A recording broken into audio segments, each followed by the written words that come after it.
Citoyennes, citoyens, chers amis, chers camarades, bonjour à toutes et tous.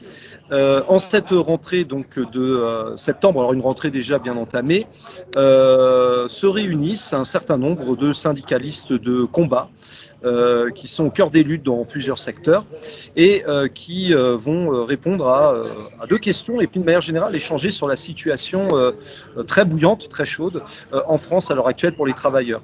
Alors nous sommes très heureux de pouvoir compter parmi nous Stéphane Siero, historien du syndicalisme, Jean-Pierre Page qui est l'ancien responsable du secteur international de la CGT et qui est l'auteur notamment d'ouvrages en lien avec ce dont nous allons parler probablement, à savoir la Chine sans œillère et la Russie sans œillère.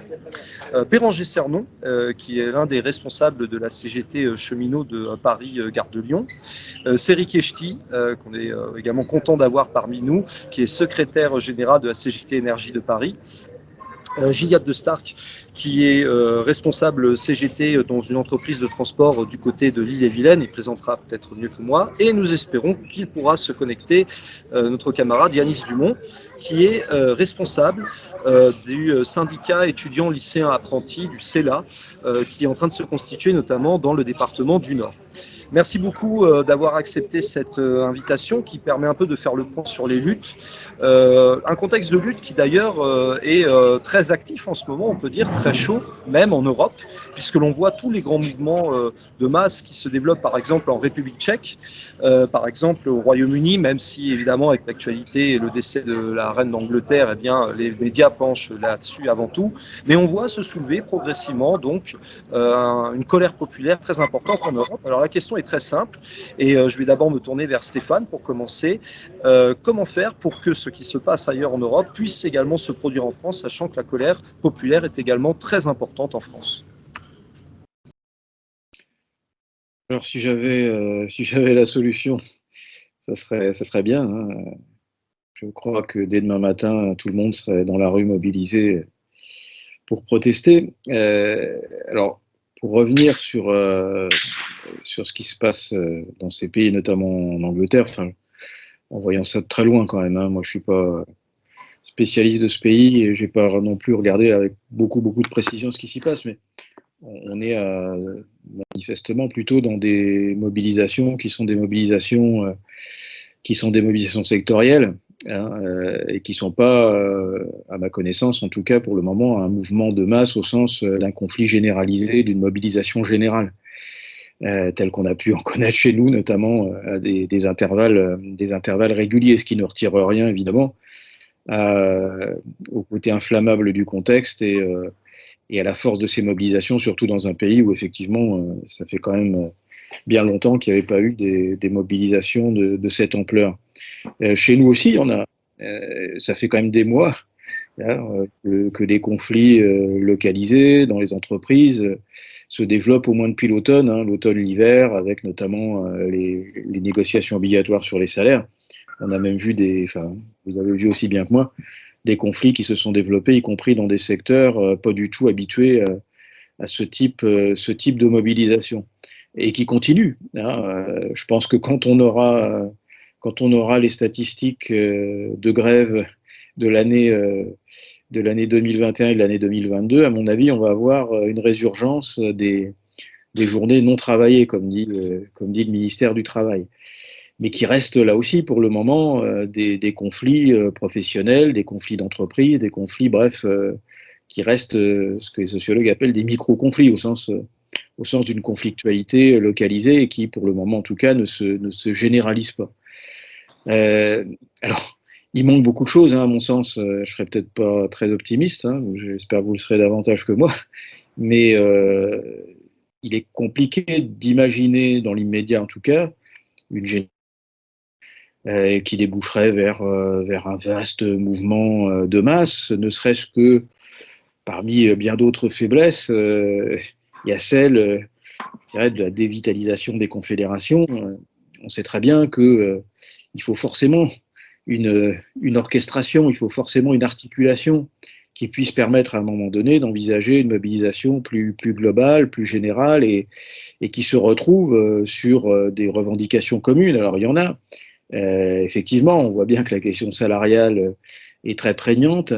Le problème est que si on en reste à ce type de revendications-là, c'est pas des revendications unifiantes parce que forcément, dans chacune des entreprises concernées, dans chacun des conflits qui émergent, les revendications sont pas forcément identiques, même si elles sont communes au sens où il s'agit le plus souvent de revendications salariales, on ne revendique pas forcément la même chose.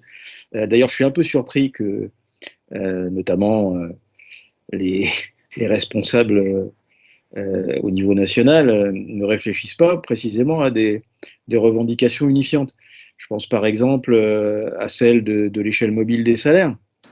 Ça peut être quelque chose qui puisse se révéler transversal, à la fois revendications salariales et revendications unifiantes, puisque en l'occurrence, il s'agirait de mobiliser autour d'une revendication phare qui concernerait tout le monde, quelles que soient les exigences ponctuelles dans chaque secteur ou chaque entreprise des salariés. Et quand je regarde le corpus revendicatif qui est mis en avant, dans la plupart des secteurs, dans la plupart des fédérations, ou y compris pour l'appel du 29 septembre, c'est toujours la même chose, c'est-à-dire augmentation de salaire, de SMIC à 2000 euros, etc. Bon, mais on voit très peu, alors parfois c'est évoqué, hein, mais ce que je viens de dire à l'instant, c'est-à-dire la question de l'indexation des salaires, de l'échelle mobile, c'est quelque chose qu'on ne voit quasiment pas, ou alors quand on le voit, c'est vraiment en queue de peloton.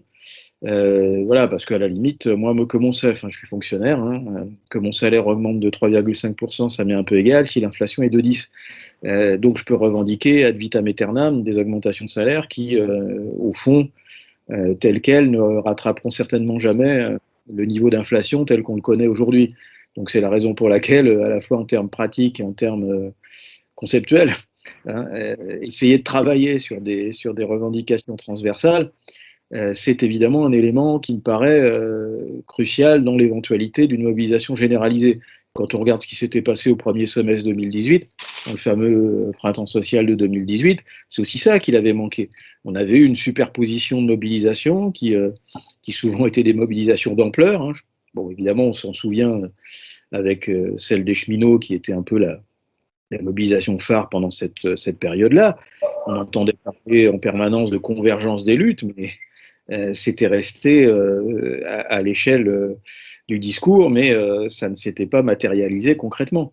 Mais il me semble qu'une des raisons pour lesquelles ça ne s'était pas matérialisé, c'est précisément qu'il manquait, alors que ça existait déjà à l'époque, il manquait d'un fil rouge, hein, de quelque chose qui puisse cristalliser les mobilisations, et il manquait aussi, dans cette optique-là, une dynamique plus générale portée par des responsables nationaux, notamment de la CGT, ce qui n'a pas été le cas. Et moi, je suis convaincu que le 29 septembre sera pas, alors j'espère que non, hein, ne sera pas plus puissant que les autres journées nationales qui se succèdent, sans qu'on en fasse d'ailleurs jamais le bilan, qui sont des échecs répétés, qui, à mon avis d'ailleurs, à force d'échecs répétés, finissent par décourager certains et qui n'obtiennent jamais rien parce qu'il n'y a pas d'horizon derrière. Bon, voilà, tant qu'on en restera à ce type de démarche-là, je vois pas trop comment on pourrait envisager, en tout cas dans l'immédiat, d'avoir un mouvement de masse, sauf évidemment à ce que ce mouvement en question surprenne, hein, ce qui arrive évidemment régulièrement dans notre histoire sociale, hein, c'est-à-dire une conflictualité qui s'étend à un niveau tel que ça finisse par obliger en quelque sorte ceux qui sont censés encadrer ces mouvements pour déboucher sur une mobilisation plus globale, ou alors il me semble que c'est le gouvernement aujourd'hui cherche justement à éviter ce genre de choses, c'est-à-dire une mobilisation qui surgirait, je dirais, hors de l'espace de travail, hein, c'est-à-dire un mouvement, sans qu'il s'agisse forcément du même, mais un mouvement de type occupation des ronds-points, quoi, hein, de type gilet jaune, dont on voit bien qu'aujourd'hui, il y a dans le champ de la mobilisation sociale, il y a une centralité perdue du mouvement syndical, en partie, en tout cas nationalement, une perte d'hégémonie qui fait que, par ailleurs, avec les outils qui existent aujourd'hui et qui le rendent possible, qu'on peut imaginer ce type d'émergence d'un mouvement social qui échapperait malheureusement à l'organisation syndicale. Bon, voilà un petit peu ce que je vois pour le moment comme situation par rapport à cette première question. Donc voilà, je ne sais pas si on enchaîne tout de suite sur la deuxième ou si. Bah, disons que comme nous sommes 5, puisque Yanis n'est pas là, tu auras pile le temps de déborder sur la deuxième question avant les 20 heures. Et je te remercie pour cette première réponse qui ouvre la voie vers Béranger d'ailleurs, puisque tu parlais de la difficulté à mobiliser dans les secteurs. Est-ce que c'est quelque chose que tu constates, Béranger? Est-ce que tu penses qu'on peut aller vers ce qu'évoquait Stéphane, c'est-à-dire, et de manière très difficile naturellement, mais vers une agrégation des luttes? Est-ce que tu constates qu'il y a de la motivation chez les cheminots, par exemple? Il y a très clairement une volonté d'en débattre, parce qu'aujourd'hui, comme n'importe quel salarié, comme n'importe quel Français, on subit une inflation grandissante. On va encore se manger, là, d'après les annonces de la Première ministre, une augmentation du prix d'énergie de près de 15%. Tout est en train de s'accumuler et forcément, bah, au bout d'un moment, déjà qu'on avait du mal à joindre les deux bouts, mais avec une inflation aussi importante et je vais pas dire qu'elle est sous-estimée, mais en tout cas sur des produits de première nécessité est encore plus importante. Forcément, il y a cette volonté bah, de devoir récupérer notre dû, tout simplement, parce que d'un autre côté, on nous annonce, notamment à la SNCF, hein, mais pas que. Alors pour l'instant, pas des bénéfices records, mais en tout cas un nombre de voyageurs transportés de manière bien plus importante que les années précédentes. J'ai lu un article tout récemment que Madame Valérie Pécresse, qui a été en galère de près d'1 milliard d'euros sur son budget, allait demander une participation à hauteur de plus de 100 millions d'euros de la part de Transilien, puisqu'il y a eu un bénéfice de 180 sur l'année dernière, etc., etc. Donc on voit que de l'argent, il y en a. Et le problème, c'est que systématiquement, en face, on a une fin de non-recevoir, ou alors on nous donne quelques miettes, histoire de dire, voilà, on vous a augmenté, mais faut pas trop nous en demander. Par contre, ce qui est beaucoup plus inquiétant et qui montre hein, l'affaiblissement du front syndical qui se passe depuis maintenant une bonne dizaine d'années, c'est ne serait-ce que sur le constat de l'appel. Comment, avec une situation aussi explosive qu'on est en train de vivre aujourd'hui, on en arrive à avoir des confédérations et des organisations syndicales aussi importantes que sont la CFDT et FO dans le paysage syndical, qui n'appellent pas à un seul mouvement de grève, qui n'appellent pas à la mobilisation, ou alors de manière très sporadique dans certains endroits, parce que certains ont bien conscience qu'il y a un sujet sur la table. C'est très très inquiétant et malheureusement tout ça, d'une part, ça montre un affaiblissement du front syndical, mais ça montre aussi aux salariés que malheureusement, on n'a pas de véritable leader, on n'a pas une véritable machine en face qui est capable de s'opposer au gouvernement, qui est capable de taper du poing sur la table pour aller chercher quelque chose. Et c'est aujourd'hui ce qui manque le plus aux gens. On l'a vu lorsqu'il y a eu le mouvement des Gilets jaunes, on est parti d'une histoire de hausse du carburant, personne ne l'avait vu venir, ou alors en tout cas celui qui avait pu imaginer que cette hausse allait provoquer ce mouvement-là, bah, il était bien plus fort que tout le monde. Aujourd'hui, la situation est bien pire et pour autant, euh, aucune organisation syndicale aujourd'hui n'est en mesure de mobiliser ses salariés, de mobiliser les personnes qui sont en première ligne à subir tout ça. Donc oui, on sent qu'il y a vraiment une volonté, mais malheureusement, aujourd'hui, il manque cette cohérence.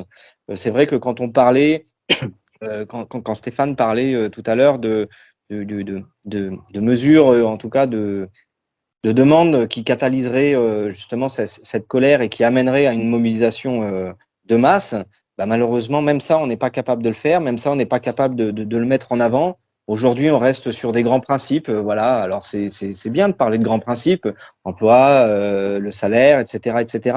Mais on n'a pas l'impression aujourd'hui qu'on est dans une situation d'urgence où malheureusement, on a des gens qui s'en mettent plein les poches et de l'autre, forcément, bah, des gens qui se font faire les poches. Et c'est vrai que, voilà. Alors, va y avoir cette date du 29, on va voir ce que ça va donner. Bien évidemment, c'est pas en restant les deux mains dans les poches et le cul sur son canapé qu'on fera bouger les choses. Donc, bien évidemment qu'il faut y aller et qu'il faut aller défendre le beefsteak, hein. Mais il va falloir aussi que là-haut, ça prenne conscience que c'est pas en se comportant de cette manière-là, en ayant ce mot d'ordre-là, qu'on arrivera à faire bouger les choses. Très honnêtement, il y a beaucoup de collègues, moi, qui me disent, mais en fait, bah, c'est la grève traditionnelle de la rentrée, quoi. Hein, voilà, comme à chaque rentrée, vers fin juin, on commence à réfléchir à une date, on commence à l'annoncer, et puis au mois de septembre, on réfléchit à qui c'est qui va appeler sur cette date-là. Donc c'est vrai que c'est dommage, mais voilà. Moi, honnêtement, j'espère, en tout cas, en tant que syndicaliste, en tant que salarié qui revendique, J'espère qu'on vivra très rapidement ce grand mouvement social, parce que en face, on a des gens qui sont en train de tout nous prendre, qui sont en train aussi de museler le mouvement syndical. Et au-delà de ce qu'on peut obtenir à l'instant T, c'est tous nos acquis antérieurs qui sont en train de tomber les uns après les autres.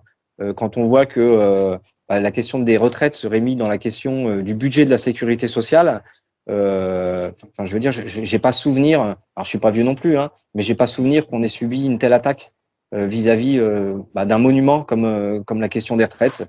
Donc voilà, il y a quand même il y a cette colère qui est sous-jacente, parce que la question des gilets jaunes, les revendications des gilets jaunes, elles n'ont jamais été réglées, hein. Elles sont restées en stand-by pour le moment, mais il y a forcément un moment ou un autre où elles seront remises sur la table. Les questions aussi de la Convention climat, pareil, hein, il n'y a même pas 10% des propositions qui ont été mises en œuvre, ou en tout cas qui ont été acceptées par ce gouvernement. Tout ça s'est mis sous cloche pour le moment, mais il y a un moment ou un autre où ça va exploser. Et le mouvement syndical, en tout cas les organisations syndicales, ont un rôle essentiel à jouer dans le déclenchement de tout ça, hein, pour aller chercher tout ça. Elles ont toujours été un contre-pouvoir à la politique.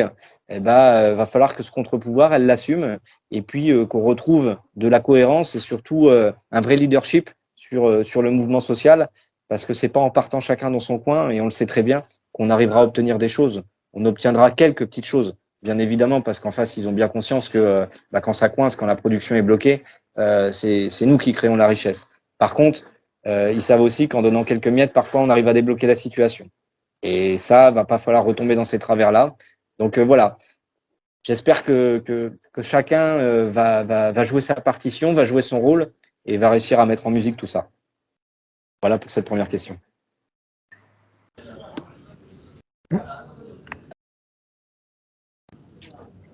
Merci Béranger. Et c'est vrai que moi-même, en tant qu'enseignant et syndiqué également dans l'enseignement, on essaye justement de pousser les enseignants à, étant donné la rentrée catastrophique, comme des tas d'autres avant dans l'éducation nationale, à se mettre en branle.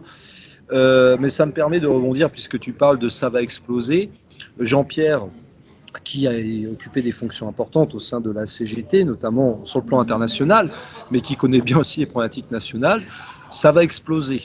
On l'espère bientôt, tu le penses, ou il va falloir un peu, comme le disait Stéphane, attendre encore quand même malheureusement un peu de temps? Non, je pense, comme Béranger, je pense que ce qu'il vient de dire est très juste, hein. Il va falloir assumer. Alors, parce qu'on ne peut pas laisser perdurer ce décalage entre la pratique, le comportement des confédérations et l'état d'esprit réel des travailleurs, des militants. Et quand je dis les militants, je pense aux plus combatifs, c'est-à-dire les militants de la CGT. Bien. Donc on ne peut pas s'inscrire dans ce type de vision, a fortiori, dans le contexte dans lequel on se trouve actuellement, avec les échéances qui sont devant nous, celles que l'on vit dès à présent, les contraintes que l'on vit dès à présent. Il faut donc aider, contribuer là où on se trouve à faire tirer les conséquences et, comme Béranger a dit, à assumer nos responsabilités. Moi, ça me semble essentiel, et quand je dis assumer, c'est indépendamment, y compris de ce que peuvent faire les confédérations. Et de ce point de vue-là, je trouve que c'est très intéressant ce que nous sommes en train de vivre actuellement en Europe, d'ailleurs pas seulement qu'en Europe, soit dit en passant, mais pour m'en tenir qu'à l'Europe, parce que on a à juste raison beaucoup parlé de ce mouvement en Grande-Bretagne. Je préciserai quand même qu'il a fait assez tache d'huile. Parce que, bon, il y a les cheminots, les travailleurs des transports avec leur syndicat RMT qui, soit dit en passant, je le précise, parce que on oublie souvent ce genre de choses et qui est une chose assez révélatrice à mon avis. Le RMT est une organisation syndicale connue pour sa combativité en Grande-Bretagne et qui est affiliée à la FSM, à la Fédération syndicale mondiale. Voilà. Et je sais que nos camarades cheminots, en particulier les camarades de la CGT de Versailles, ont des relations très étroites avec eux. Alors quand je dis tache d'huile, oui, parce que dans la foulée du mouvement qu'ils ont déclenché et qui a un soutien populaire réel dans la population britannique, se sont arrimés en quelque sorte, j'ai une liste, les dockers, la santé, les électriciens, les raffineries, Amazon, Ryanair, les postiers, Télécom, les entreprises, la grande entreprise télécom britannique, les travailleurs ne s'étaient pas mis en grève depuis 35 ans.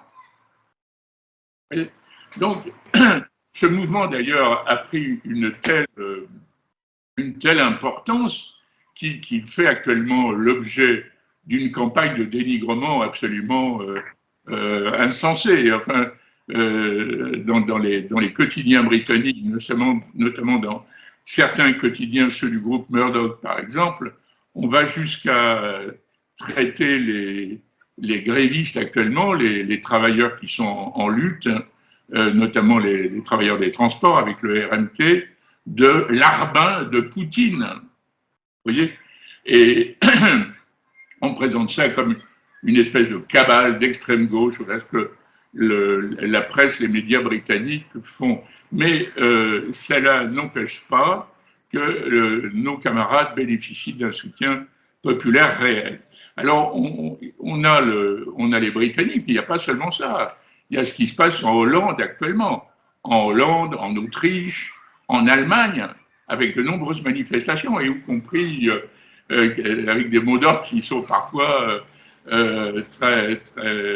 aussi très révélateurs, où les gens disent il faut cesser les sanctions contre la Russie et reprendre des négociations avec les Russes qui puissent permettre que l'on puisse se chauffer normalement cet hiver. Au Portugal, en règle générale, je crois que c'est dans les jours prochains.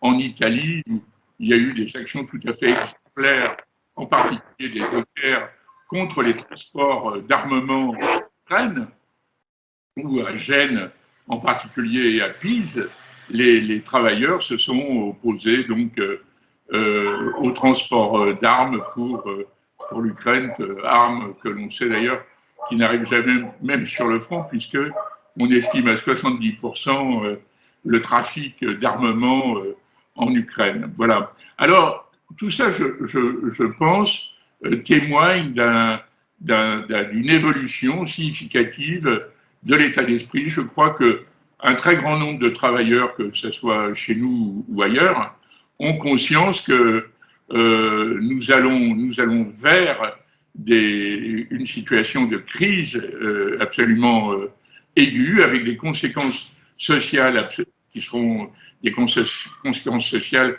comme on n'a peut-être pas vécu en France et en Europe depuis très très longtemps, et que de cette façon, je dirais, on pourrait dire que les choses sont claires, où on va subir, où on va résister, et la question, c'est bien celle de la résistance qui est posée.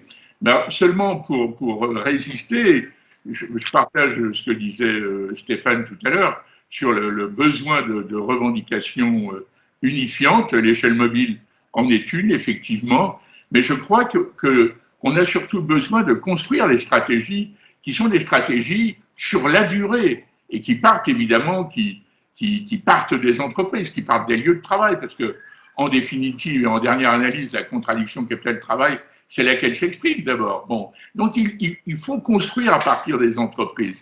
On n'a pas le choix, mais pour ça, on a besoin d'une volonté politique. On a besoin d'une stratégie. Or, c'est ça qui fait défaut. C'est ça qui fait défaut. Et donc, moi, je pense, alors c'est pour éviter que le 29 septembre ne soit justement de la même eau que ce que l'on a connu précédemment et qui suscite les réactions qui ont déjà été évoquées ici, moi je pense qu'il faut poser fermement dans les syndicats, partout où c'est possible, créer un courant, en tous les cas, exprimer une volonté politique de voir se construire sur la durée un mouvement de résistance sociale et politique, parce que l'un ne va pas sans l'autre, de mon point de vue, Et donc, faut faire des choix. La CGT va avoir un congrès l'an prochain, au mois de mars. Moi, je crois que toutes ces questions viennent actuellement viennent à maturité et elles renvoient au type de syndicalisme dont nous avons besoin si l'on veut se faire entendre, mais surtout si l'on veut se faire comprendre. Parce que c'est ça qui est essentiel, c'est se faire comprendre des travailleurs. Et pour ça, il faut engager ce débat de masse, de grande dimension en quelque sorte, avec eux. Mais je le répète, tout dépend de la volonté politique que l'on a. Et malheureusement, bon, c'est vrai que le positionnement des confédérations, voire certaines préoccupations qui sont exprimées, moi j'ai vu des échos du comité confédéral national de la CGT, c'est pathétique, il vient de se tenir. C'est absolument pathétique et affligeant. C'est-à-dire on parle de tout sauf des questions essentielles, c'est-à-dire des résistances, des luttes sociales, comment on va fédérer, comment on va confédéraliser les luttes. On a parlé, moi je ne dis pas que c'est pas important, les problèmes du harcèlement sexuel dans les syndicats. Moi, bon, d'accord, moi je compatis, je suis d'accord pour dire que si cela existe, faut faire en sorte de se débarrasser de ce genre de choses. Mais voilà. Et puis on a parlé recomposition syndicale. Ça sont été les thèmes du CCM principaux. On a parlé recomposition syndicale parce que là encore une fois, ça se fait dans l'ignorance totale de nos syndicats et de nos syndiqués. Excusez-moi.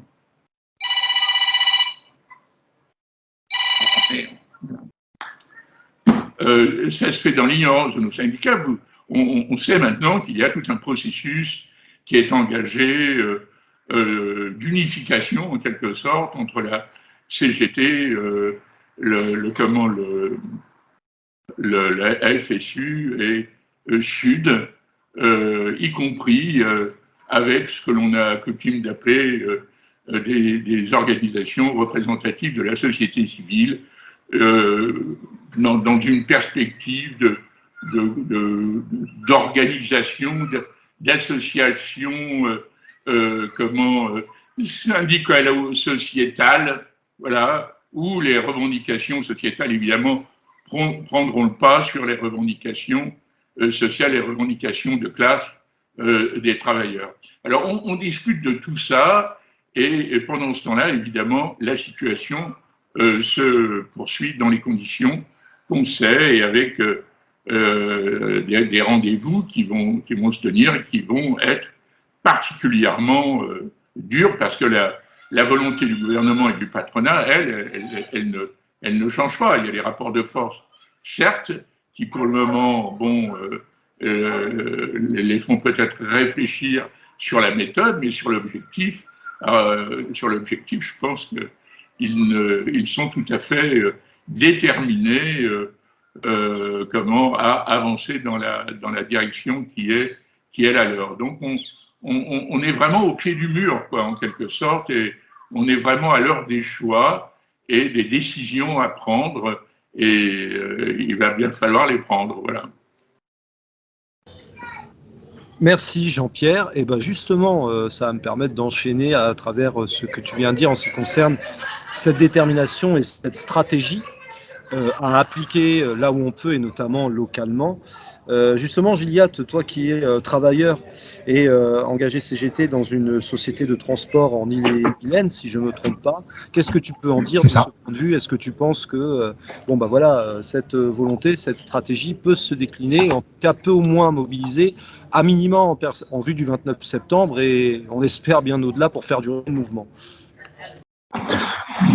Pour le 29 septembre, mon point de vue, moi je rejoins déjà pas mal de choses qui ont été dites, c'est que là le terrain où je suis va être à mon avis sensiblement le même que dans d'autres endroits, à part peut-être certains bastions comme on pourrait dire, mais bon, si on voit la plupart des collègues, là où c'est pas encore, où du syndicalisme n'est pas encore construit tout ça, bon bah on a une résignation là dans le transport.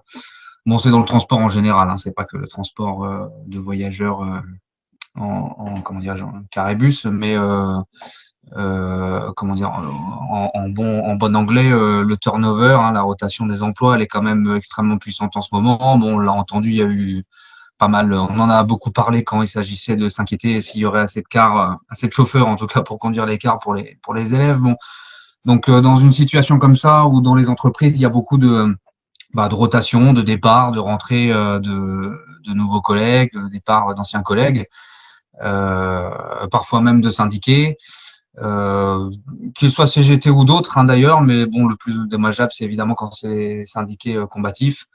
Bon, bah évidemment, on se retrouve dans un moment où c'est difficile, même pour une journée, et d'autant plus, même peut-être pour une journée en fait, comme on appelle un peu journée, qui risque en tout cas d'être une journée, encore une fois, saute-mouton. Et bah c'est plus difficile évidemment de mobiliser, comme ça a été dit tout à l'heure. Il y a une espèce je sais pas si c'est de lassitude pour certains, de résignation pour d'autres. Bon voilà, c'est l'habituelle journée. Bon, dans tous les cas, à mon avis, et comme disait Béranger, je crois, ça ne veut pas dire qu'il faut la bouder, et encore moins la boycotter cette journée. Il faut prendre ces journées pour déjà ce qu'elles sont, des journées de mobilisation. Et c'est à partir de là qu'à mon avis, il faut que, en gros, bon bah ceux qui sont autour en tout cas de la table, du téléphone ou de l'ordinateur aujourd'hui, mais au-delà de ça, tous ceux qu'on peut appeler un peu entre guillemets les rouges, quoi, au sens syndical, quoi, les rouges dans la CGT, les rouges autre part, même les syndicalistes de classe en général, tous ceux qui sont suffisamment combatifs pour prendre les rênes localement, à quelque échelle que ce soit d'ailleurs. C'est là, à mon avis, où on doit arriver, quoi. C'est-à-dire que s'appuyer sur cette journée-là du 29 septembre, en tout cas, qui existe, qui va se passer, s'appuyer sur celle-là pour qu'à nos différentes échelles, que ça soit dans un syndicat d'entreprise ou que ça soit comment dire, au niveau du NUEL, au niveau du NUD, à quelques niveaux qu'on veut, ou qu'on soit, bah, et bah, justement, comme il n'y a pas Stéphane commençait par ça, bah, qu'il n'y avait pas, il l'a pas dit comme ça, mais il n'y a pas de solution magique. Comme on le dit d'ailleurs, il y a que la lutte, quoi, qui paye. Et à un moment donné, la lutte, il faut la prendre en main et il faut effectivement que les syndicalistes comme nous, comme bien d'autres, se fassent violence pour certains, pour qu'on prenne les rênes en fait de tout ça dans un premier temps, pour déjà un 29 septembre, j'irais même jusqu'à dire bah bousculer bousculer les confédés et ceux qui éventuellement à leur tête auraient la non-volonté de se battre, justement peut-être pour les arriver à un point d'ébullition où on les oblige à se battre. Je pense que c'est un point, c'est pas un point final, hein, mais c'est un point d'étape qui peut être assez intéressant pour la poursuite d'un mouvement. Voilà, donc que ce soit pour la CGT ou d'autres, et puis et au-delà des têtes des confédés, se bousculer même encore une fois à quelque échelle que ce soit, bah, les différents je sais pas, représentants, responsables, tout ça, ou quelques cadres du mouvement que ce soit qui puissent voilà être ne pas être dans une dynamique de combativité, parce qu'à mon avis, néanmoins, au-delà de la résignation, de la lassitude et tout ça qu'on peut voir chez beaucoup de collègues, et je vais peut-être terminer par là. Comment dirais-je, même au niveau local, on peut voir quand même, et puis on peut le ressentir au niveau local directement avec les personnes.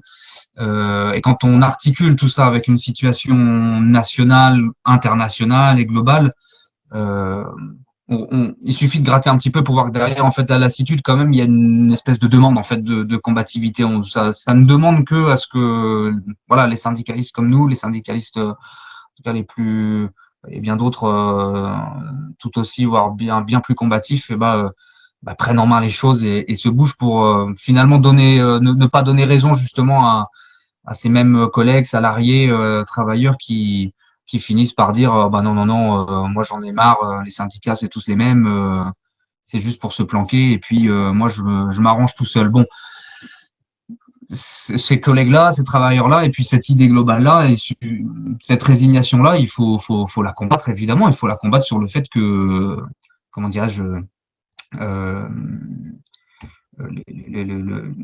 tout ce qu'ils peuvent eux-mêmes réussir à avoir, enfin par eux-mêmes, par je ne sais quelle magouille ou par je ne sais quoi, ça pèse jamais bien lourd. Et en fait, voilà, comme là où je voulais retomber, ce qu'on peut articuler par rapport aux situations locales et l'analyse qu'on peut avoir au niveau national, international de tout ce qu'on voit, bon bah, si je pouvais résumer d'un coup, c'est qu'en gros, bah, cet hiver, il va falloir que ça chauffe dans les foyers, sinon ça va chauffer dans la rue, tout simplement. Voilà, on arrive à un point qui est encore une fois de plus en plus insoutenable pour toute une logique économique. C'est une logique économique, on le voit, qui nous mène, qui peut nous mener très très loin, avec les possibilités techniques d'extermination de l'espèce humaine.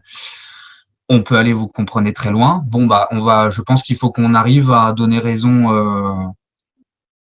Je crois que c'était Marx qui disait ça. Je sais jamais si c'est Marx ou si c'est Lénine qui disait ça, mais bref, en tout cas, la France est le pays où, en substance, la lutte des classes se joue jusqu'au bout.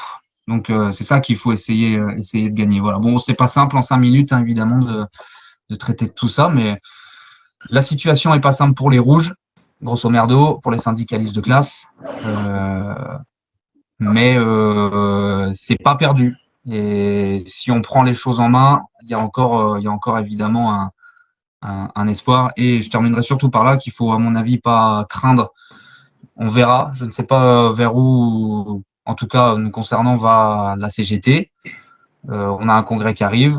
On verra vers où elle va. Mais je pense qu'il faut pas craindre voilà, quelle que soit sa direction, enfin la direction qu'elle prend. Je pense qu'il faut pas la craindre et qu'il faudra la prendre comme elle est. Voilà, je ne sais pas si ça répond déjà en partie à la première Si, question. merci Gilliatt, tout à fait, merci. Et puis en plus, tu as utilisé un mot important parce que tout le monde autour de la table est, c'est la question de la combativité, bien sûr. Tout le monde l'est et j'ai une pensée là particulière à Cédric parce que la combativité, on n'en manque pas du côté de la CGT Énergie de Paris et pas seulement de Paris, et ça risque d'être encore plus important puisque vu les dernières annonces sur le chèque énergie, le fait qu'il va falloir réduire la consommation d'énergie au niveau national, comprenez bien, les travailleurs vont devoir réduire la consommation. Justement, Cédric, quand tu vois ce qui se passe dans le contexte européen que Jean-Pierre a bien redéveloppé, est-ce que tu penses que justement, notamment le secteur énergique peut être décisif pour impulser la colère populaire qui ne cesse de grandir? Vous m'entendez bien là, c'est bon? Oui. Parfait, tu peux y aller. Eh ben, c'est parti. Oui, déjà, moi, je voulais faire le lien avec effectivement la question, puis je reviendrai très rapidement sur la problématique énergétique quand même qui va être au cœur, enfin qui est déjà au cœur de débat et qui va être de plus en plus prégnante. Moi, je suis quand même optimiste. Je suis toujours optimiste, moi, sinon je serais pas syndicaliste. Mais plus que de la résignation, chez les collègues, en tout cas chez nous, on sent beaucoup de colère. Beaucoup de colère. Donc aujourd'hui, en fait, ce qui se passe, et je reprendrai quand même ce que disait Jean-Pierre, il nous manque de la stratégie. Pourquoi? Parce qu'on n'a pas d'objectif politique clair, tout simplement. Et je vais prendre un seul exemple. On a eu énormément de mouvements sur les salaires ces derniers mois, depuis le début de l'année, dans de très nombreuses entreprises en France. Ce combat-là, il a bien évidemment dépassé les frontières. Et la vraie question, par exemple, j'en reviens à 2 points. Quand on veut une augmentation générale des salaires, c'est aussi un des slogans qui est porté, et je reviendrai sur les chaînes mobiles, parce que nous, les chaînes mobiles, c'est effectivement une revendication qu'on a depuis très longtemps dans notre syndicat, et qui maintenant devient extrêmement audible par rapport à il y a quelques années, même y compris au niveau des collègues. Je vais être clair. On veut reprendre en fait ce que le capital nous vole depuis des années, c'est-à-dire que le capital, je ne vais pas faire des dessins aux gens qui écoutent, qui sont là, parce qu'on le sait tous, les chiffres parlent d'eux-mêmes, il n'a jamais été aussi riche, jamais été aussi riche. Donc ça veut dire que la richesse du capital provient exclusivement de notre travail, donc ça veut dire que notre travail n'a jamais autant rapporté. Ça, c'est un premier point. À partir de là, c'est comment on va rechercher et tout ce que nous, on produit et qu'on le reprend pour l'intérêt des travailleurs, de la nation, etc., etc. La question elle est claire. Est-ce qu'une seule date, le 29, fut-elle un succès massif, va suffire à renverser et à faire plier le camp d'en face? On le sait pertinemment tous, absolument pas. Donc ça veut dire que là, il faut qu'on discute stratégie, et je rejoins absolument Jean-Pierre. La question de la durée du conflit, alors qu'on y soit prêt, qu'on n'y soit pas prêt, après c'est un autre débat, mais de le porter, de l'expliquer aux collègues, de l'expliquer partout dans les entreprises, de le porter au niveau local, UL, UD, FED et Confédé, c'est un devoir. On n'ira jamais reprendre ce qu'ils nous ont volé, et quand on voit comment ils jouent un franc en face, avec une journée saute-mouton ou avec quelques journées dans un calendrier. Et là, je rejoins, je crois que c'est Béranger qui disait tout à l'heure, nous, c'est pareil dans l'énergie. La journée du 29, elle est vécue comme, j'allais dire, la croix sur le calendrier, comme chaque année où il faut faire une manif de rentrée, quoi. Donc, et je pense qu'il faut aussi que nous, on soit clairs au sein de la CGT, parce que moi, je ne parle même pas des autres confédérations. Historiquement, elles n'ont jamais été là pour émanciper notre classe sociale. Donc, en fait, elles jouent leur rôle. Il n'y a rien de nouveau sous le soleil. En revanche, la CGT, par rapport à son histoire et ce qu'elle représente dans le pays, et c'est quand même la première organisation de classe et de masse qui a apporté un certain nombre d'acquis, avec à l'époque un parti communiste extrêmement fort. Voilà, c'était le bonhomme qui marchait sur ses deux jambes. On ne peut pas envisager d'aller reprendre au capital ce qu'ils nous volent avec une seule journée, c'est pas possible. Ou alors, on est tous d'accord pour dire qu'il va falloir ancrer un mouvement dans la durée, et aller, y compris, parce qu'on n'en parle jamais, ou c'est un mot tabou, on traite de je sais pas quoi quand on en parle, mais si l'objectif, je dis bien l'objectif, on n'y est pas encore, bien évidemment, mais si l'objectif, c'est pas par la mobilisation dans les usines, dans les boîtes, de bloquer l'économie capitaliste, de mettre un coup fatal à la production capitaliste et de les faire plier par ce biais-là, je veux dire, si on ne discute pas de ça et qu'on n'essaye pas d'articuler cette stratégie partout, c'est-à-dire dans la durée et d'un conflit fort, on n'y arrivera pas, et y compris avec la reprise de l'outil de travail quand on peut le faire. Donc ça, c'est déjà le premier point. Et donc le deuxième point, c'est simplement mettre les bons mots sur, j'allais dire, une bonne analyse, à notre sens, c'est qu'on n'a pas une confédération à la CGT, puisque je vais parler de la CGT, qui se trompe ou qui fait des erreurs. Non, on a une confédération actuellement, comme celle dans les dernières années, qui n'a pas aucune volonté de mettre fin au système et qui veut éventuellement aménager à la marge le système capitaliste. Donc c'est tout simplement une question politique de dire, voilà, si on veut organiser la lutte au niveau des revendications qui sont les nôtres, ça veut dire qu'il faut une lutte massive, totale, et qu'on se donne les moyens de l'organiser et de la prendre comme ça. J'écoutais notamment dans les mouvements en Angleterre ces dernières semaines, d'ailleurs qui ont été arrêtés par les directions syndicales, par une partie des directions syndicales suite à la mort d'Elisabeth II. Donc ça, c'est une trahison quand même de la classe ouvrière anglaise terrible, de certaines confédérations syndicales anglaises. Je referme la parenthèse. Mais quand vous écoutez, je crois que c'est le secrétaire général des Dockers, je crois, qui a eu un discours extrêmement clair sur l'antagonisme de classe entre les travailleurs anglais et le capital dans ce pays-là, et qu'il fallait donc, par une grève massive dans la durée, aller reprendre pour notre classe sociale tout ce que le capital prenait. Je pense que ce genre de discours d'une clarté impeccable, c'est pas la solution une fin en soi, mais ça peut être des clés, des outils qui peuvent nous servir effectivement à nous mobiliser. En tout état de cause, il y a aussi des choses très importantes. Stéphane, il le disait, l'échelle mobile des salaires, c'est quelque chose de très important. Actuellement, donc, dans les boîtes, ils proposent à la marge des augmentations, et on nous parle de l'inflation. Donc, je vais faire le lien avec l'énergie. Effectivement, l'échelle mobile des salaires, c'est quelque chose qui est transverse et qui va parler à tout le monde. L'échelle mobile, on a un salaire qui est calqué sur l'inflation. Donc, effectivement, que l'inflation soit forte, moyenne ou petite, ton salaire suivra le niveau de l'inflation. C'est très clair, c'est très simple, c'est quelque chose qui a existé en France, je crois, jusqu'au début des années 80, si je ne me trompe. Et donc, c'est quelque chose, effectivement, qui est une des réponses, notamment à ce qu'il y a aujourd'hui. Et l'autre point dont je voulais parler, c'est aussi la clarté d'expliquer aussi quel est le mécanisme et ce qui se passe en France, notamment, par exemple, je vais prendre l'énergie pour en parler très rapidement. L'inflation qui touche l'envolée des prix de l'énergie, on n'explique pas aux gens, y compris dans nos secteurs à nous, je dirais au niveau confédéral, est-ce que vous avez vu un papier confédéral qui expliquait, je dis bien confédéral, hein, qui expliquait ce qui se passe dans l'énergie actuellement et pourquoi il y a une flambée des prix dans l'énergie où on annonce des 10-15% d'augmentation, en Angleterre 80%. C'est pas quelque chose d'inéluctable qui va dans le temps et qu'on ne peut pas maîtriser. C'est purement et strictement et exclusivement lié à la privatisation du secteur de l'énergie et à la mise en concurrence effectivement du marché de l'énergie et la mise en place de la bourse de l'énergie. Je vous donne un simple exemple. Aujourd'hui, le prix du mégawattheure à produire en France, il est aux alentours de 50 euros. Actuellement, sur le marché de l'énergie capitaliste, il est vendu à 1 000 euros. passe les 950 euros entre le coût de production à 50 et le prix qu'on vend à 1000 euros.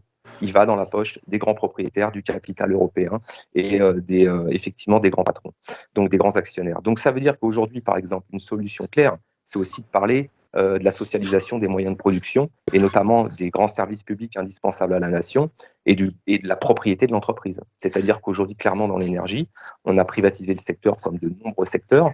Et si aujourd'hui, on fait une nationalisation avec contrôle démocratique des représentants démocratiquement élus exclusifs des salariés et des usagers, vous remettez un tarif régulé en élec et un tarif régulé en gaz calculé sur le coût de production, et déjà, l'inflation, enfin l'explosion des prix, vous la rayez.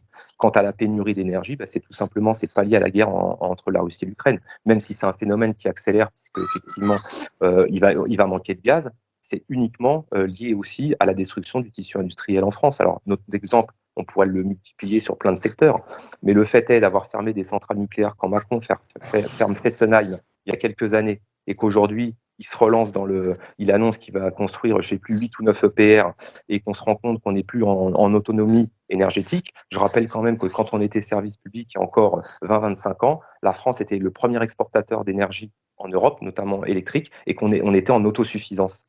Donc effectivement, ces messieurs, sous les dictats européens, ont exposé tous les secteurs, et aujourd'hui, on a la conséquence qui se passe en France et en Europe, c'est la conséquence pure et simple des politiques capitalistes de privatisation et de mise en concurrence sur les marchés de tous les biens fondamentaux que sont les services publics. Et j'en veux pour preuve, aujourd'hui, on a encore des tarifs régulés en France qui sont issus de la loi de nationalisation, bien qu'ils aient été régulièrement augmentés. En Angleterre, au 1er octobre, les factures d'électricité vont augmenter de 80%, parce qu'ils n'ont plus de tarifs régulés. C'est que des tarifs de marché. Nous, ils veulent les détruire justement pour faire place libre à la concurrence. Donc, quand je dis tout ça, c'est qu'on a des clés d'explication. Et ça, c'est valable dans tous les secteurs. Et surtout, moi, ce que je pense aujourd'hui, et je crois que c'est Jean-Pierre ou Stéphane qui le disait, moi, je suis quand même optimiste parce qu'effectivement, il nous manque un parti politique fort de classe et de masse qui, effectivement, relayerait tout ça comme ça a été par le passé, c'est vrai. Il nous manque une CGT sur les fondamentaux de classe et de masse qui organiserait en fonction de ces objectifs-là, c'est vrai. Sauf qu'entre-temps, quand même, les camarades, il y a eu un certain nombre d'expériences. Les luttes de plus en plus fortes se rapprochent de plus en plus. Moi, je le constate quand même. Il faut savoir quand même qu'il y a encore quelques années, l'été était traditionnellement la période où il ne se passait quasiment rien d'un point de vue social en France. Là, nous, dans l'énergie, tout l'été, il y a eu des luttes. Il y a l'année dernière, on avait eu les luttes, il y a 2 ans, contre effectivement les mesures liberticides liées à la pandémie de Covid-19, où il y a eu des manifestations tout l'été. Donc effectivement, pas forcément encadrées, pas forcément confédérées, ça c'est tout à fait juste. Mais en tout état de cause, le grand écart qui est en train de se creuser, c'est même plus un grand écart, là, c'est une dislocation totale entre ce que portent les confédérations et la réalité sociale qui est bouillonnante, qui est en ébullition partout dans le pays, c'est quand même quelque chose qu'il va falloir gérer et en fait qu'il va falloir appréhender. Parce que moi, mon avis, il est le suivant. Je pense que l'explosion sociale, elle va avoir lieu. Contrairement peut-être pour le coup à certains des camarades présents, je pense qu'elle va avoir lieu, alors je ne peux pas dire quand, je ne suis pas Nostradamus, mais je pense qu'elle aura lieu, quand je dis rapidement, dans un espace-temps relativement rapide, parce que de toute façon, là, on va être confronté à des choses, comme le disait Jean-Pierre, qu'on n'a pas vécu, en tout cas que ma génération n'a pas vécu. Moi, je pense réellement que dans quelques mois, peut-être une année ou deux, il y a des services publics dont on va être totalement privé. Il y aura, si ça se trouve, des enfants qu'on ne pourra plus envoyer à l'école parce qu'il n'y aura plus d'école, plus de maîtres, plus rien. Il y a des gens qui, à certains endroits, pourront même plus aller dans un hôpital ou des urgences dégradées, il n'y aura plus d'hôpital. Il y a des gens bientôt qui peut-être ne pourront quasiment ou carrément plus se chauffer ou plus accéder du tout à un bien énergétique parce qu'on fera des délestages massifs, on demandera aux classes populaires de se priver d'énergie, etc., ou de transport, etc., etc. Donc on va être confronté à un effondrement possible de certains secteurs clés qui tenaient à bout de bras la France, c'est-à-dire les services publics. Et donc, face à ça, il va y avoir une réaction forte populaire. La vraie question, c'est sur quoi débouchera ce mouvement fort. Est-ce qu'il sera encadré politiquement et porté politiquement par des forces progressistes et révolutionnaires, ou est-ce qu'on sombrera de l'autre côté dans un régime plutôt fasciste, puisque effectivement le capital sentant quand même la pastille arriver, quand même, il y a eu une accélération des discours fascisants, des discours racistes, liés aussi effectivement à la mainmise des médias par le grand capital. Et je veux dire, comme le capital a toujours choisi le fascisme par rapport à la révolution socialiste, c'est clair que effectivement, si ça c'était aussi une échelle de fébrilité du capital, je peux vous dire que le capital en ce moment est très fébrile. Parce que quand on voit l'accélération des discours racistes, la place des discours fascistes à la télé ou dans les grands médias de masse, c'est que le capital est en train de jouer sa carte parce qu'il craint justement une révolte sociale d'ampleur. Donc notre but impérieux et notre devoir impérieux dans les prochains mois et les prochaines semaines, c'est de travailler à un élargissement, à une confédération des mouvements, à une vraie stratégie de lutte sur le long terme qui entraîne fatalement des grèves et des blocages très importants à long terme pour aller reprendre tout ce qu'on veut. Et si on arrive à porter ça dans nos instances, dans nos syndicats, l'expliquer aux agents, je pense qu'il y a des choses qui peuvent arriver de façon extrêmement positive dans les mois, peut-être dans les années, j'en sais rien, mais en tout état de cause, il faut absolument utiliser le 29 comme un tremplin et qu'on réfléchisse partout après à la convergence des luttes, parce qu'on est tous dans le même bateau, on a tous les mêmes problématiques, on est tous utilisateurs des transports, ou en tout cas des services que les camarades font dans d'autres secteurs, et donc de mon point de vue, il est extrêmement important de s'atteler à ça politiquement, socialement, stratégiquement, d'y réfléchir et de ne pas avoir peur d'aller bousculer effectivement, l'inertie totale de ce qui se passe depuis des années dans notre confédération et dans nos partis politiques qui sont censés aujourd'hui, qui ne font plus leur travail très clairement d'organisation de classe et de masse, et qui devrait porter un mouvement ouvrier qui est en ébullition depuis quelques années et qui n'attend que des convergences, qu'une stratégie au niveau national pour en découdre, parce que de toute façon, c'est pas qu'on aime la bagarre, mais on n'a pas le choix. Donc voilà un peu ce que je pouvais dire. Donc moi, je suis plutôt optimiste, et je pense qu'il y a beaucoup de colère partout et qu'il faut absolument, politiser, encadrer et organiser cette colère sur nos fondamentaux. Et si on le fait, je pense qu'on a un avenir qui peut s'ouvrir à nous de façon extrêmement positive. Voilà. Eh bien, merci beaucoup. Et tu as ouvert une brèche, Cédric, pour permettre à Stéphane de répondre avant qu'il doive nous quitter. Je vous demanderai d'ailleurs de faire preuve d'un bel esprit de synthèse, parce que j'aurai des problèmes de batterie potentiellement, mais pour l'instant, ça tient encore. Alors, tu parlais de quelque chose, c'est que le capital, de toute façon, il fait toujours diversion pour empêcher que ça explose. Et justement, l'une des diversions possibles, c'est la guerre. C'est la guerre en expliquant que de toute façon, c'est comme la Première Guerre mondiale. La Première Guerre mondiale, finalement, ça permet d'empêcher la montée des mouvements socialistes révolutionnaires en Allemagne, en France, au Royaume-Uni. Jacques Pauwels l'a par exemple démontré dans la Grande Guerre des classes. Et justement, est-ce qu'un des moyens d'accrocher les travailleurs qui sont de moins en moins dupes à ce sujet, je me tourne d'abord vers Stéphane, ce n'est pas de lier la question sociale et la question de la paix, d'autant plus que nos dirigeants ont déjà montré par le passé qu'ils sont prêts à aller à un véritable suicide, ou plutôt un assassinat de la classe ouvrière dans la guerre. Est-ce que finalement, justement, c'est pas un moyen de pouvoir accrocher encore plus les travailleurs et de leur faire prendre conscience de leurs intérêts de classe par rapport à cette classe capitaliste qui, elle, n'a pas peur de faire basculer, s'il le faut, les travailleurs dans la guerre?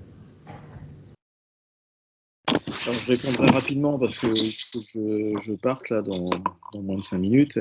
Mais en même temps, c'est une question qui me permet de faire le lien avec ce qui a été dit précédemment. Parce que, à mon avis, pour arriver à réaliser ce que tu viens de décrire, Fadi, il faut des ingrédients qui manquent, c'est-à-dire une grande organisation syndicale de classe et de masse qui s'assume comme telle, et un parti politique suffisamment puissant et qui revendique suffisamment sa volonté de rupture avec le capitalisme pour prendre en tenaille, en quelque sorte, le champ social, le champ politique et les pouvoirs en place. Or, c'est un peu comme sur la problématique qu'on a évoquée au travers de la première question, c'est-à-dire que ces instruments-là, on ne les a pas. Enfin, on a en tout cas une CGT qui existe encore, mais qui, dans son expression nationale, en tout cas, n'est pas l'organisation en capacité de produire ce rapport de force que je viens d'évoquer. Le parti politique peut pas dire non plus qu'il existe vraiment, parce que ce qui a pu réussir, ça a réussi dans certaines phases de l'histoire, ce genre de stratégie. C'était la stratégie de relais, pour reprendre une expression qu'utilisent certains collègues chercheurs, la stratégie de relais qui avait réussi pendant plusieurs décennies à mettre en place cette articulation entre la CGT, à l'époque fermement dirigée par des dirigeants en lien avec le Parti communiste, ou parfois même eux-mêmes dirigeants du Parti communiste d'un côté, et ce même parti de l'autre. Cette stratégie de relais où il partait en effet de revendications, c'était un peu ça l'idée, hein, de revendications concrètes, de revendications de terrain pour ensuite parvenir, ou en tout cas essayer de parvenir à faire le lien avec les questions politiques. Bon. Et ça, effectivement, ce fut une stratégie tout à fait prégnante, hein, depuis, je dirais, le Front populaire allez, on va dire en gros jusqu'aux années 60, quoi. Ensuite, ça s'est grippé pour les raisons qu'on sait, et ça ne s'est pas reconstruit à l'heure où on est en train de parler. Donc la difficulté, elle est là, elle est dans tout ce que vous avez dit précédemment, c'est-à-dire dans l'absence de stratégie, dans l'absence de stratégie politique. Quand je dis politique, c'est évidemment au sens euh, plus général et générique du terme, hein, pas politique au sens partisan, mais politique au sens une stratégie qui pense une alternative au système en place et qui articule la mobilisation sociale et la mobilisation politique. Donc voilà, en effet, la colère, elle est là, le mécontentement, il est là. Le problème est que ce qui permet de créer un lien entre ces colères, d'une part, et puis les instruments en termes d'organisation qui seraient en capacité d'organiser et de faire fructifier ces colères, c'est là où il y a quand même une somme à mon sens, hein, une somme de déficit tout à fait considérable et qui fait d'ailleurs comme le rappelait Jean-Pierre tout à l'heure, du prochain congrès de la CGT, un enjeu majeur. Parce qu'en effet, quand le corps social, à un moment donné, est tellement brutalisé qu'il n'en peut plus, effectivement, il se révolte. Voilà, comme un corps malade qui cherche à survivre, et s'il n'a pas d'autre moyen de survivre que de se révolter, il se révolte. Le problème, c'est que une révolte, ça peut donner beaucoup de choses, et les pires parfois. En tout cas, dès lors qu'elles ne sont pas encadrées par des organisations qui parviennent à orienter cette révolte dans le bon sens. Et c'est aussi ça, à mon avis, un des défis du moment. C'est-à-dire que si on a une colère qui s'oriente vers ce qu'on sait, c'est-à-dire vers une prise en main par des mouvements ou des partis d'extrême droite, c'est ça aussi le danger qui existe. Hein. Voilà, et il existe aussi d'ailleurs si on s'oriente comme l'ont fait certains partis politiques ou certains syndicats dans des pays à dominante social-démocrate comme la Suède, dont on parle beaucoup en ce moment, hein, qui s'orientent vers le sociétal et qui, en s'orientant vers le sociétal, abandonnent la pensée stratégique en matière de mobilisation sociale et politique. On peut craindre le pire. Hein. Donc, on a des ingrédients, effectivement. Moi, je pense que l'ingrédient de la colère, l'ingrédient d'un corps social qui n'en peut plus, tout ça, ça existe, c'est là. C'est là, mais pas forcément d'ailleurs toujours en même temps. Mais il manque ces ingrédients majeurs, hein, que sont les volontés d'organisation, les volontés politiques, qui permettent de structurer tout ça, de l'organiser, de susciter une dynamique et d'orienter cette dynamique dans le bon sens. Et je pense que les principaux défis sont là, parce que quand on regarde les grandes conquêtes sociales de notre histoire, il n'y a pas 36 contextes qui les ont permises. Hein. C'est toujours les mêmes.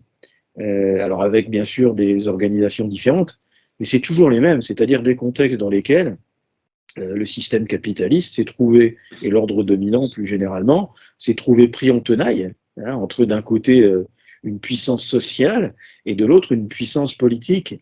Et c'est cette prise en tenaille par ces deux puissances conjointes, hein, ensemble et en même temps, hein, pour reprendre un fameux slogan, qui a produit cette grande peur de l'ordre dominant, alors qui jusqu'à présent n'est pas allé jusqu'à renverser le capitalisme, mais qui en tout cas est suffisamment parvenu à susciter un rapport de force pour obtenir des progrès sociaux considérables. Et on n'a jamais eu d'autre contexte que celui-là. Hein. Je mets au défi quiconque, on peut faire une chronologie, hein, 1906, 1919, 1936, 1968, peut-être même d'une certaine manière 1995. On a ce point commun structurel-là. Voilà. Et je pense que c'est ce point commun structurel-là, et structurant à la fois, qu'il faut reconstruire, qu'il faut arriver à remettre en place. Voilà. Et le travail est énorme. et pour moi, il commence par la CGT. Hein. Il commence par la CGT. Si ce travail-là est fait d'abord par la CGT, je pense qu'il peut aussi obliger à être réalisé aussi du côté politique. Mais c'est un gros chantier. C'est un gros chantier. Voilà, j'espère que le congrès de mars 2023 verra une partie de ce chantier se réaliser, mais il me semble que là, l'enjeu, il est quand même il est majeur. Quoi. Voilà. Donc je m'arrêterai là, parce que je suis obligé de partir, et puis en plus, je crois que j'ai débordé. Non, non, mais c'est aucun souci, et merci beaucoup pour avoir été présent, Stéphane. Très bonne soirée, et nous savons que nous pourrons compter sur toi par la suite de nouveau pour de nouvelles initiatives. Merci beaucoup, Stéphane. Avec plaisir. Ouais. Passe une bonne soirée. Bon courage à tout le monde. Merci bien. Puisqu'on est aussi sur ces questions internationales, je me tourne immédiatement vers Jean-Pierre qui connaît bien justement ces questions-là.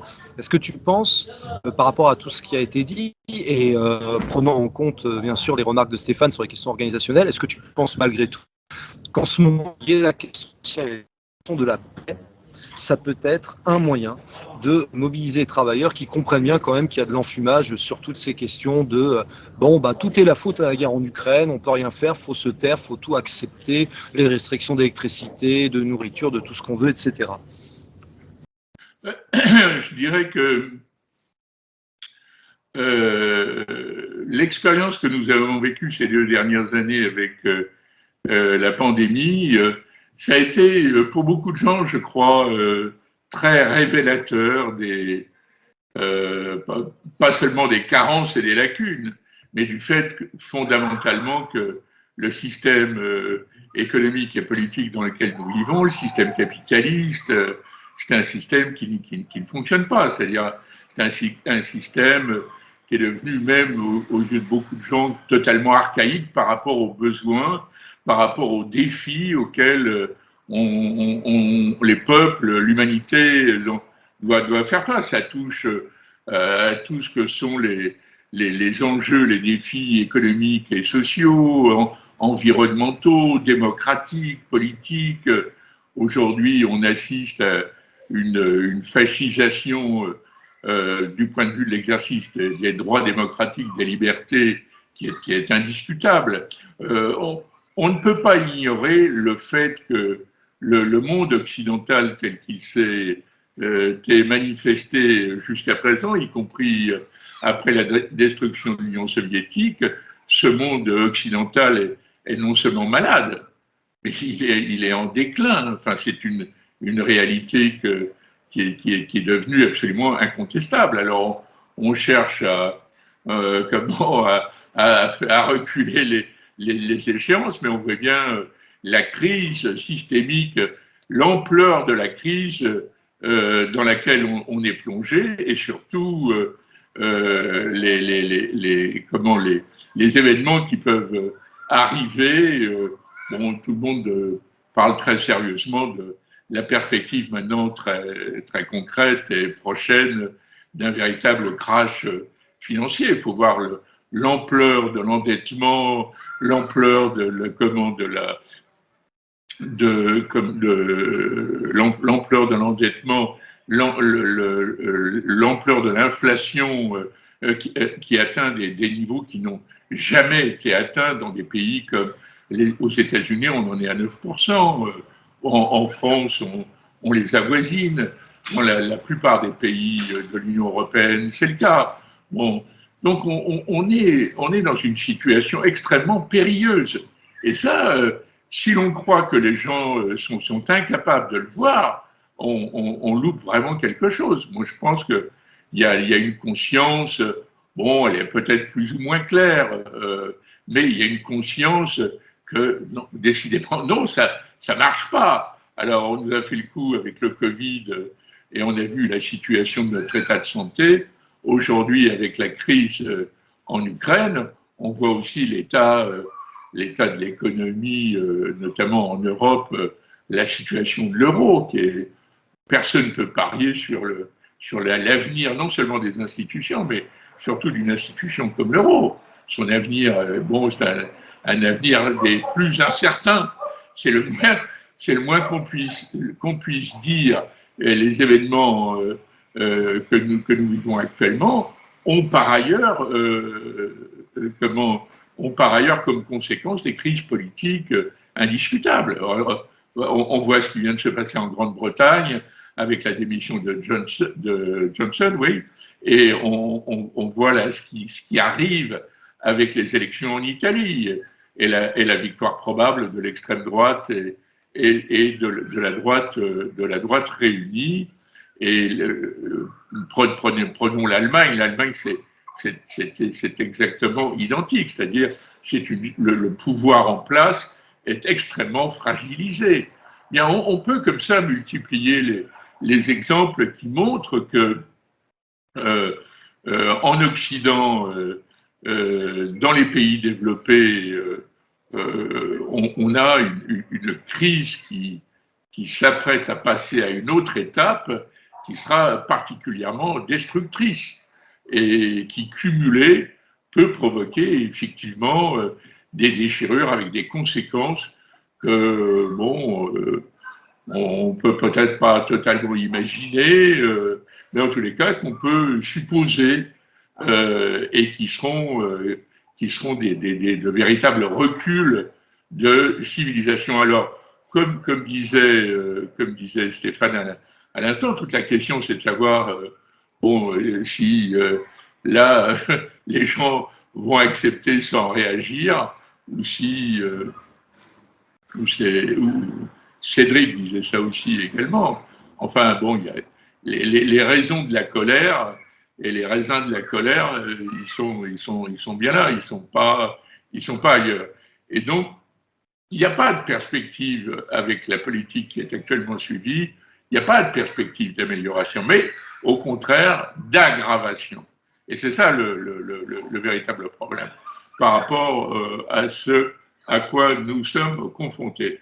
Alors ça renvoie évidemment à ce qu'on a discuté au départ, c'est-à-dire être capable d'ouvrir, de forger une résistance immédiate pour la défense des revendications les plus élémentaires, j'allais dire, les plus fondamentales pour les travailleurs, notamment la question des salaires et de l'emploi, parce qu'il va y avoir évidemment des conséquences aussi très lourdes du point de vue de l'emploi. Bon, mais l'autre question qu'on ne peut pas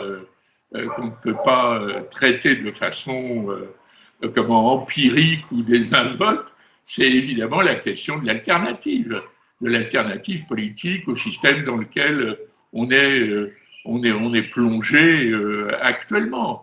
Donc il faut apporter une réponse. Les gens comprennent que ça marche pas, ou ils sont pas encore très au clair, peut-être, c'est sur